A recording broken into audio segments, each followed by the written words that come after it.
ထိုင်းတီဆောင်ရဲ့ပေါက်ကြီးကဘတ်6တန်း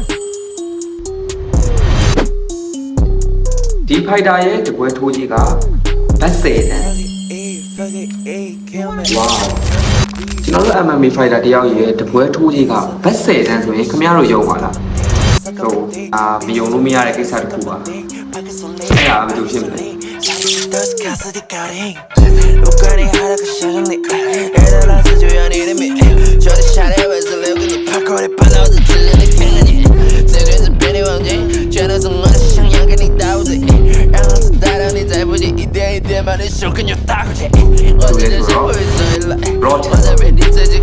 ရော့ထန်ကိုတော့1998ခုနှစ်ဇူလိုင်လ23ရက်နေ့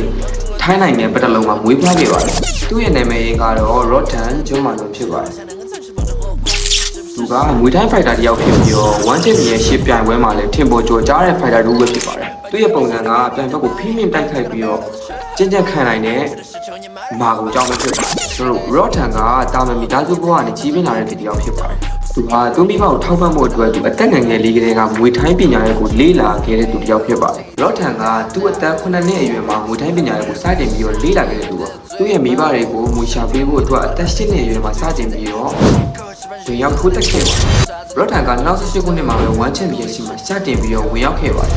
။စာကြီးဝီယိုသန်နဲ့ပထမဆုံးထိုးပွဲမှာသူ့ရဲ့တိုက်ခိုက်မှုနှုန်းကိုအကောင်းဆုံးပြသခဲ့ပြီးတော့နိုင်ရရှိခဲ့ပါတယ်။အဲ့ဒီလိုနဲ့ပဲရော့ထန်ကိုနိုင်ငံတကာအနေနဲ့လူကြီးများလာခဲ့ပါတယ်။ရော့ထန်ကသူ့ရဲ့ပြိုင်ဘက်ကိုအကြောင်းမျိုးရင်ဆိုင်တဲ့ပုံစံထိုးချက်တွေကိုကျဉ်ခံနိုင်တဲ့ပုံစံအဲ့ဒါတွေကြောင့်မလို့ပဲပရိသတ်တွေရဲ့အားပေးမှုကိုအများဆုံးရရှိခဲ့တာပါ။ရော့ထန်က1 flyweight မွေထိုင်း World Champion ဖြစ်ပြီး2019ခုနှစ်ဩဂုတ်လမှာရော့ထန်ကဂျော်နဒီဟာဂနီကိုအနိုင်ရရှိပြီးတော့ချန်ပီယံဖြစ်လာခဲ့ပါတယ်။ရော့ထန်ကသူ့ရဲ့ချန်ပီယံနေရာကိုကြာခဏကဝင်နိုင်ပြီးကမ္ဘာအကောင်းဆုံးမွေထိုင်းသမားတွေကတယောက်ဖြစ်လာပါတယ်။ဘူရာကွန်ဆာဗင်နဲ့ဂျွန်ဆလစီဗီတို့လိုထင်ရှားတဲ့အားကစားသမားတွေကိုသူကအနိုင်ရရှိခဲ့တာပါ။ရော့ထန်ကပြိုင်ပွဲအားကစားသမားတွေရဲ့ခုခံမှုထံကိုခံနိုင်ရရှိရပါ။သူ့ရဲ့လက်သီးတွေဒူးတွေတောင်တွေနဲ့ပြန်လေတိုက်ခိုက်ပြီးတော့အနိုင်ယူတာပါ။ထိုင်းနိုင်ငံကကြတော့သူ့ရဲ့ဇာတိမြေနဲ့နဲ့ဆိုင်ဆိုင်ဆုံးဖြစ်ပြီးတော့သူ့ရဲ့လေ့ကျင့်မှုပုံစံတွေနဲ့သူ့ရဲ့ကိုယ်ကိုယ်တာဘဝနေထိုင်မှုပုံစံတွေကိုလူမှုကွန်ရက်မှာလည်းအများကြီးမျှဝေရှိပါတယ်။ရော့ထန်ကသူ့ရဲ့မိသားစုကိုအများနဲ့ဂရုစိုက်တဲ့သူပါ။သူ့ရဲ့မိသားစုရဲ့ထောက်ပံ့မှုကိုလည်းကျေးဇူးတင်တဲ့သူလည်းဖြစ်ပါတယ်။ရော့ထန်က2011ခုနှစ်မှာအိုင်ဒလော့ဆိုင်းကောင်တင်နဲ့လက်ထပ်ခဲ့ပါတယ်။ရော့ထန်ရဲ့မျိုးသမီးကလည်းမွေထိုင်းအဝိသမားတစ်ယောက်ဖြစ်ပါတယ်။ပြောရမယ်ဆိုရင်တော့မွေထိုင်းအားကစားလောကထဲမှာထင်ပေါ်ကျော်ကြားတဲ့အတွင်းပဲဖြစ်ပါတယ်။ရော့ထန်ကပြိုင်ပွဲ300ကျော်သူထိုးတက်ခဲ့ပါတယ်။အဲ့လိုနဲ့ပဲကမ္ဘာတဝန်းလုံးကမွေထိုင်းလက်ဝဲပညာကိုသိလာခဲ့တာပါ။ကျွန်တော်ဆိုလည်းရင်တော့မသိဘူး။အဲ့မှာ1 championship ကရော့ထန်ကိုပြောကျွန်တော်တကယ်တော့ရတယ်။သူအိုက်ပွက်ဒီယာစောင့်ရင်ကြိုက်ရဗျာအမေကြောက်စရာကြီးဆိုတော့ကျွန်တော်စကားဖောက်ပြောမိလိုက်တာပါကျွန်တော်ဒီမွေထိုင်းသမိုင်းရဲ့ထိုးကြီးအမြင့်ဆုံးဖိုက်တာရော့ထန်ရဲ့တပွဲထိုးကြီးက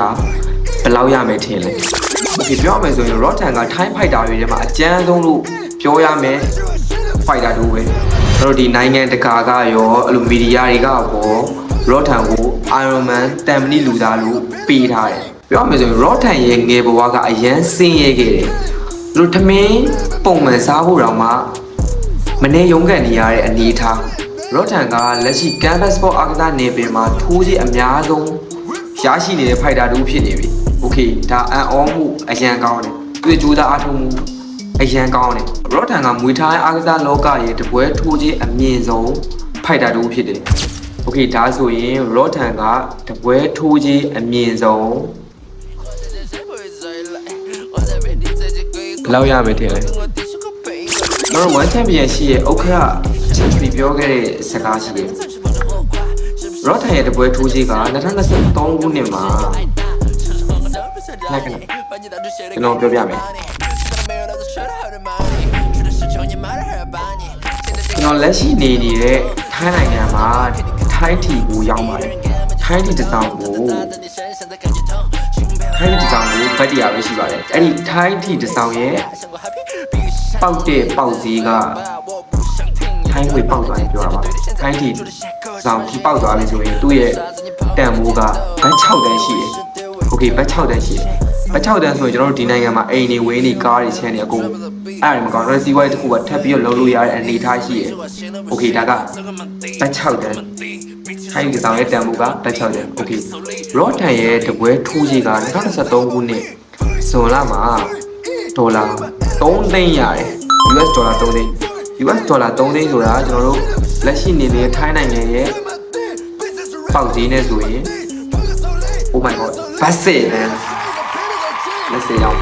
ဘတ်စေတန်းရှိပါတယ်အဲ့တော့ Rotan တပွဲထိုးကြီးကဘတ်စေတန်းကျွန်တော်တို့ထိုင်းဒီဒီဇိုင်းပေါက်သွားရင်ဘတ်6တန်း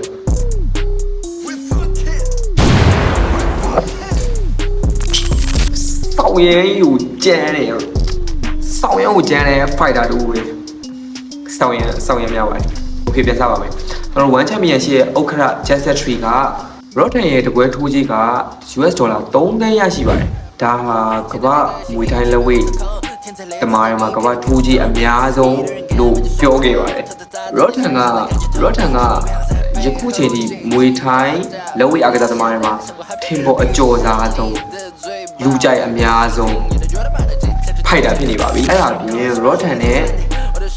တိုင်ပွဲဝင်ခြင်းနဲ့ကစားသမားတွေလည်းအများကြီးရှိပါတယ်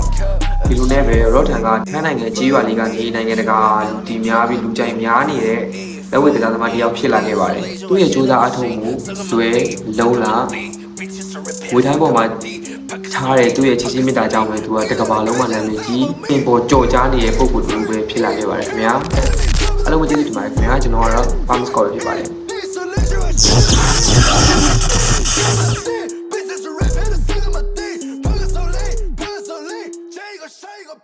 J